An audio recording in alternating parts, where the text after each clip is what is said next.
എവിടുന്നാണ് ഈ ഒരു ഇസ്ലാം വിമർശനം തുടങ്ങിയത്? അല്ലെങ്കിൽ ഏത് പോയിന്റിലാണ് തോന്നിയത് ഇവൻ പ്രശ്നക്കാരനാണ് എന്നുള്ളത്?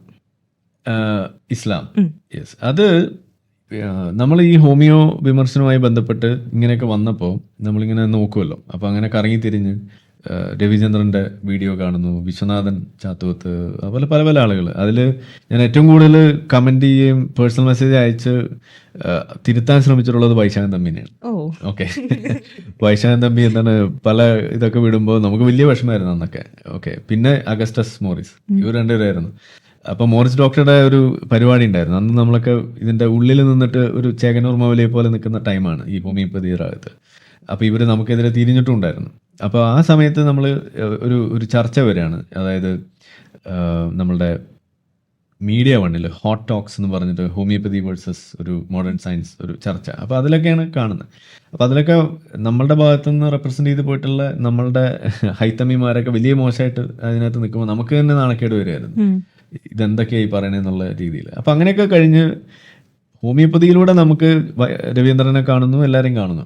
പിന്നെ നമ്മൾ ജീവിക്കുന്ന ഒരു ഇൻ്റർനെറ്റ് യുഗത്തിലാണ്, സോഷ്യൽ മീഡിയ. അതിൻ്റെ ഒരു പ്രത്യേകത ഉണ്ട്, അൽഗോരിതം. ഈ അൽഗോരിതം പിന്നെ എന്ത് കൊണ്ടുവന്നു, ഇതിനകത്ത് ഇസ്ലാമിനെ ഇവരൊക്കെ മറ്റു പല വിഷയങ്ങളെക്കുറിച്ച് പറയുന്നത് നമ്മുടെ മുന്നിലേക്ക് കൊണ്ടുവരാൻ തുടങ്ങി ഇതേ ആളുകൾ. അപ്പോൾ ആദ്യം ഹോമിയോ മാത്രമായിരുന്നു നമ്മൾ കേട്ടോണ്ടിരുന്നത്. പിന്നെ ജബ്ബാർ മാഷെ കുറിച്ച് അറിയുന്നു. പിന്നെ ജബ്ര എന്ന് പറയുന്ന വിളി, അത് സോഷ്യൽ മീഡിയയിൽ ഒരു ഗ്രൂപ്പൊക്കെ ഉണ്ട്. അപ്പോൾ അതിനകത്തൊക്കെ ഫ്രീ തിങ്കേഴ്സ് എന്നൊക്കെ പറഞ്ഞ ഗ്രൂപ്പ്, അങ്ങനെ അവിടെ നമുക്ക് പരിചയം വരുന്നു. പിന്നെ ഇവരൊക്കെ നടത്തുന്ന ഇസ്ലാമത വിമർശനങ്ങൾ നമ്മുടെ മുന്നിലേക്ക് പതിയെ പതിയെ വരാൻ തുടങ്ങുന്നു. അപ്പോൾ അതിൽ ജബ്ബാർ മാഷിൻ്റെയൊക്കെ വീഡിയോ ഭയങ്കരമായിട്ട് അതിനകത്ത് കാര്യം നമുക്ക് ഇൻഫ്ലുവൻസ് ചെയ്തിട്ടുണ്ട്. ഇപ്പോൾ മുഹമ്മദ് ഖാൻ, അതുപോലെ പല പല വ്യക്തികൾ. പിന്നെ അതിനകത്ത് ജാമിദ ടീച്ചറുടെ വീഡിയോ നമുക്ക് കാണാൻ. അതിൽ ഏറ്റവും ഇത് ഈ സ്ത്രീകളുടെ വിഷയവുമായി ബന്ധപ്പെട്ട് ജാമിദ ടീച്ചർ നടത്തിയിട്ടുള്ള ചില പ്രശ്നങ്ങൾ, അതുപോലെ ഹദീസ് ക്രോഡീകരണം സംബന്ധിച്ച് നടത്തിയിട്ടുള്ള. അപ്പം ഇങ്ങനെയൊക്കെ കേട്ട് നമ്മളിതിൻ്റെ അതർ വശവും ഹോമിയോപ്പതിയെ കാണാൻ നമുക്ക് സാധിച്ചതുകൊണ്ട് ഇതിലും ഒരു അതർ വശമുണ്ട് എന്നുള്ളത് നമുക്ക് ഉൾക്കൊള്ളാൻ സാധിച്ചിരുന്നു.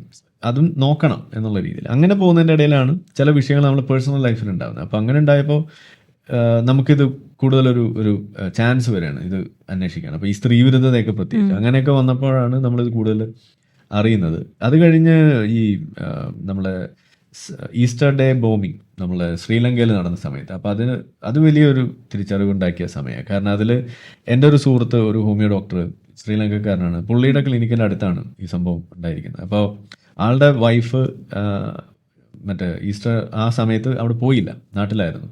അതുകൊണ്ട് രക്ഷപ്പെട്ടതെന്നാണ് പുള്ളി എന്നോട് പറഞ്ഞത്. എന്നുവെച്ചാൽ വൈഫ് അന്ന് അവിടെ ഉണ്ടായിരുന്നെങ്കിൽ അവർ പോകേണ്ട പള്ളിയാണത്, അവിടെയാണ് അത് സംഭവിച്ചത്. അപ്പോൾ അന്ന് പോയില്ല, അതുകൊണ്ട് രക്ഷപ്പെട്ടു എന്നൊക്കെ ഞങ്ങളിങ്ങനെ കാഷ്വലായിട്ട് പറഞ്ഞിങ്ങനെ പോയി. പിന്നെയാണ് നമ്മളിത് ആലോചിക്കാൻ തുടങ്ങി, ഇതൊരു ചെറിയ കാര്യമല്ലല്ലോ എന്നിങ്ങനെ പറയും. പിന്നെ നമ്മൾ ഈ ചില വാട്സപ്പ് ഗ്രൂപ്പും ടെലഗ്രാം ഗ്രൂപ്പിലൊക്കെ ചർച്ചകളൊക്കെ വരുമ്പോൾ അതിനകത്തൊക്കെ നമ്മൾ അറിയാതെ കയറാൻ തുടങ്ങി.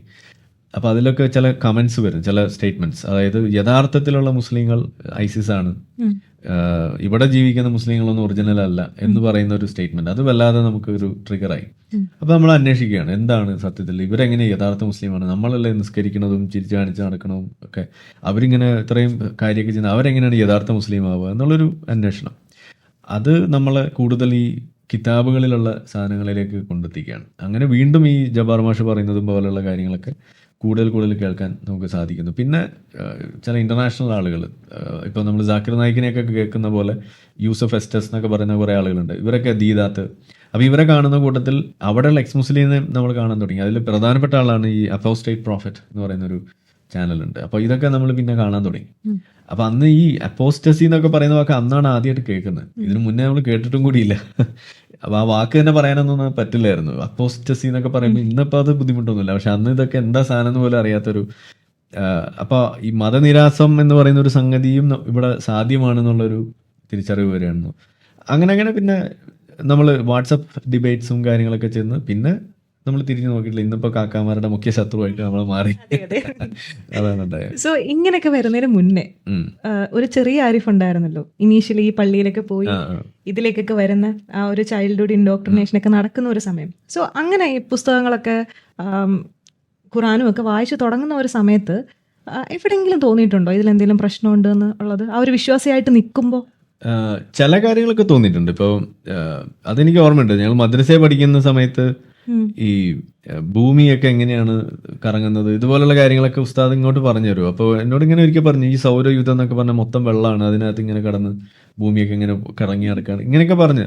ഇത് ഖുറാനിൽ പറഞ്ഞിട്ടൊന്നുമില്ല, പക്ഷെ എന്തോ ഇങ്ങനെ പറഞ്ഞു വന്നപ്പോൾ ഇതൊക്കെ പറഞ്ഞു. ഉസ്താദിന്റെ വക തള്ളു.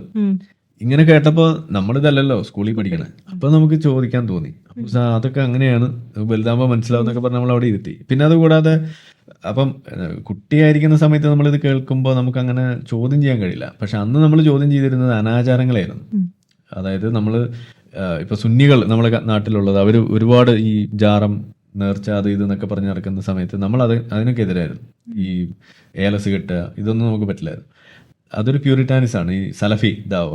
അപ്പോൾ അതിന്റെ ഭാഗമായിട്ട് ആ ഒരു ഇൻഫ്ലുവൻസിൽ പെട്ടിട്ട് നമ്മൾ ഇതിനൊക്കെ എതിര് ബിദ്അത്ത് എന്ന് പറയും, അതായത് പുത്തൻ ആചാരങ്ങൾ. അപ്പോൾ അത് മാറ്റുക, പകരം യഥാർത്ഥത്തിൽ ഇസ്ലാം എന്താണോ പഠിപ്പിച്ചത് അത് നമ്മൾ ചെയ്യാന്നൊക്കെ പറഞ്ഞു പോകുന്നൊരു സമയമുണ്ട്. അങ്ങനെ പോകുന്ന സമയത്താണ് ഇതിനകത്ത് ഒരു വലിയ കോൺഫ്ലിക്റ്റ് വരും. കാരണം നമ്മൾ വീട്ടിലെല്ലാവരും ഇതൊക്കെ ഫോളോ ചെയ്യുന്ന ആളുകളാണ്, പക്ഷെ നമ്മളത് ചെയ്യുന്നില്ല. അപ്പം നമ്മൾ നിസ്കരിക്കുമ്പോൾ കൈ എവിടെ കെട്ടുന്നു, അങ്ങനെ ചില പ്രാർത്ഥനകൾ ചെല്ലുന്നില്ല, ഇതിൻ്റെയൊക്കെ പേരിൽ എന്നും അടിയാണ്.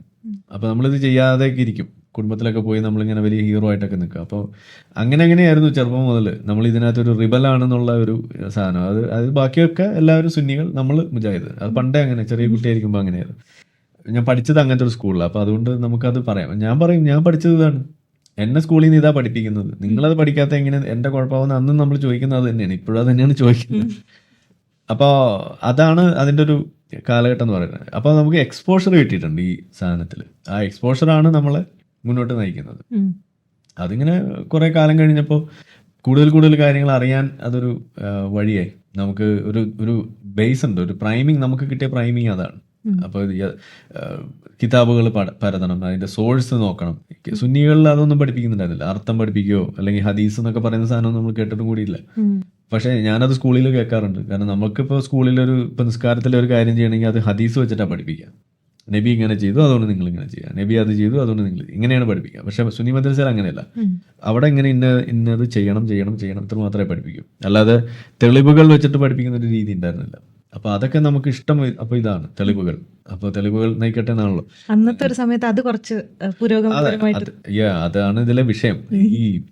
ഇതിലെ പ്രശ്നം ഈ പെർഫെക്ഷനിസം ആണ്. അത് എല്ലാ വിഷയത്തിലും അത് ബാധകമാണ്. പക്ഷെ ചിലത് വരുമ്പോൾ ഈ പെർഫെക്ഷനിസം കൂടി കഴിയുമ്പോൾ നമ്മൾ തീവ്രവാദിയാക്കും. അതാണ് ഈ പ്രശ്നം വരുന്നത്. അതുകൊണ്ടാണ് നമ്മൾ പറയുന്നത്, നിങ്ങൾ മതം പഠിച്ചാൽ ഒന്നുകിൽ പൊട്ടും അല്ലെങ്കിൽ എക്സ് മുസ്ലിമാവും. ഈ പഠിക്കാൻ തയ്യാറാവുക എന്നുള്ളതാണ് ഇതിന്റെ പ്രധാനം. ഇത് ആളുകൾ അതിന് തയ്യാറല്ല.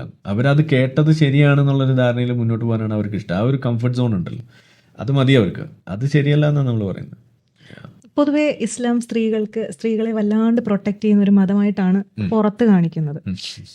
ശരിക്കുള്ള ഇസ്ലാം എങ്ങനെയാണ് സ്ത്രീയെ സമീപിക്കുന്നത്? അല്ലെങ്കിൽ സ്ത്രീ എന്നുള്ള വളരെ കറക്റ്റ് ആണല്ലോ. ഭയങ്കരമായിട്ട് പ്രൊട്ടക്ട് ചെയ്യുന്നതുകൊണ്ടാണല്ലോ അവരോട് സ്റ്റേജിൽ കയറരുതെന്നൊക്കെ പറയുന്നത്. സ്റ്റേജിലൊക്കെ കയറി വല്ല സൂര്യതാപമൊക്കെ ഏറ്റ് കഴിഞ്ഞാൽ വലിയ പ്രശ്നമല്ലേ? അതുകൊണ്ടാണ് അങ്ങനെ പറയുന്നത്. നിങ്ങൾ അത് മനസ്സിലാക്കണം. അതൊരു സ്നേഹം കൊണ്ട് പറയുന്നതാണ്. അതുപോലെ ഇപ്പോൾ നമ്മളുടെ എന്താണ് മലാല യൂസഫ് സായിയുടെ അടുത്ത് എത്ര തവണ പറഞ്ഞു, നിങ്ങൾ പഠിക്കാൻ പോകരുത്, ഇങ്ങനെ സൂര്യനൊക്കെ കൊണ്ട് വെയിലൊക്കെ കൊണ്ട് നടന്ന വലിയ പ്രശ്നമാണ്. അപ്പൊ അതുകൊണ്ട് നിങ്ങൾ വീട്ടിലിരിക്കുന്ന പറഞ്ഞ് കേൾക്കാതെ വന്നപ്പോഴാണ് പറഞ്ഞ് കേൾക്കാതെ വന്നപ്പോൾ തലയ്ക്ക് ചുമ്മാ ഒരു ബുള്ളറ്റ് കയറ്റിയത്. അത് നമ്മൾ മനസ്സിലാക്കണം. അപ്പൊ ഇതാണ് ഇസ്ലാം മുന്നോട്ട് വെക്കുന്ന ഒരു ആശയം. അത് സ്ത്രീകൾ അത്ര കരുതലാണത്. ഇപ്പോ നിങ്ങൾക്ക് ഭാര്യ അടിക്കാമെന്ന് പറയുന്നത് എന്തിനാ? മുജാഹിദ് ബാലുശ്ശേരി പറഞ്ഞു തന്നിട്ടുണ്ടല്ലോ. അതായത് WHO പോലും പറയുന്നത് നിങ്ങൾ എന്താണ്, prevention is better than cure എന്നാണ്. ഇത് ഞാൻ പറയുന്നതല്ല കേട്ടോ, മുജാഹിദ് ബാലുശ്ശേരി പറയുന്ന. അപ്പോൾ ഒരു വിവാഹബന്ധം നിലനിർത്താൻ 2 പൂശ് ഇതുപോലെ അടിച്ചാലും കുഴപ്പമൊന്നുമില്ല എന്നാണ് പറയുന്നത്. അത് WHO പറഞ്ഞാണ്. അതുകൊണ്ടാണ്. അല്ലെങ്കിൽ ഞങ്ങൾ പറയില്ലായിരുന്നതാണ് ഈ പറയുന്നത്. ഏത് വിഷയം എടുത്ത് നോക്കി കഴിഞ്ഞാലും ഇതൊക്കെയാണ് ഇതിന്റെ ന്യായമായിട്ട് പൊക്കിക്കൊണ്ട് വരാം. അപ്പോൾ ഇതൊക്കെ ഇത്ര വലിയ ഇഷ്യൂ ആക്കണമെന്നാണ് ഞാനും ചോദിക്കുന്നത്.